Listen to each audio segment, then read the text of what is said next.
In this video, let's go ahead and learn how to use the grouping by keyword.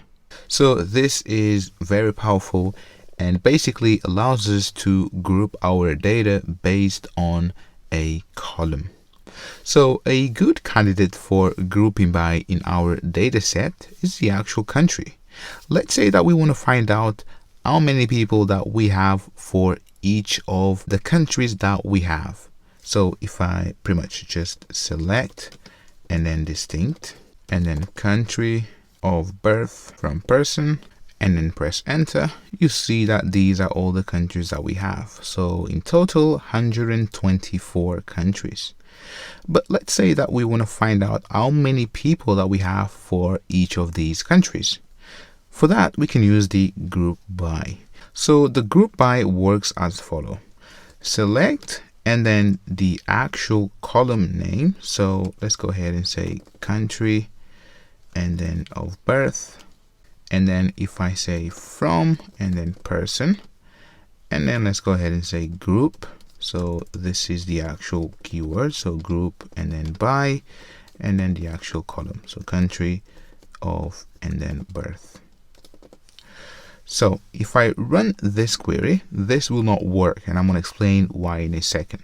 If I run this, you see that we pretty much just grouping by the country of code, so the country of birth, but we're not getting the actual number of people for each country.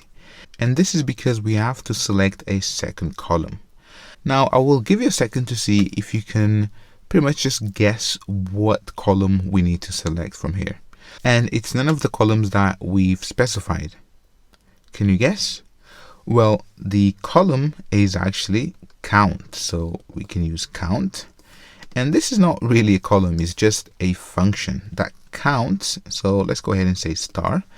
That counts every single one from this country of birth, right? So we select the country of birth, and then it also does a count on the actual country of birth.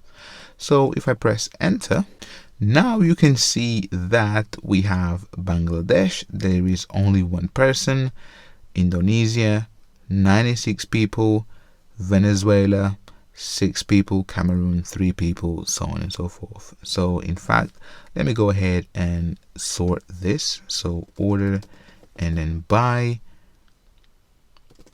country of birth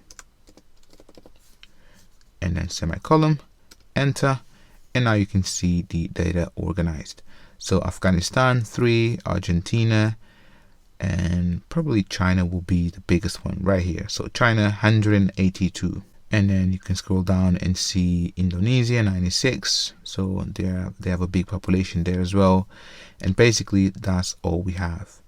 So you know, very, very simple, but very powerful, because sometimes you want to get statistics out of your database, and this is how you use the group by keyword. This is all for now. Join me in the next video. See ya.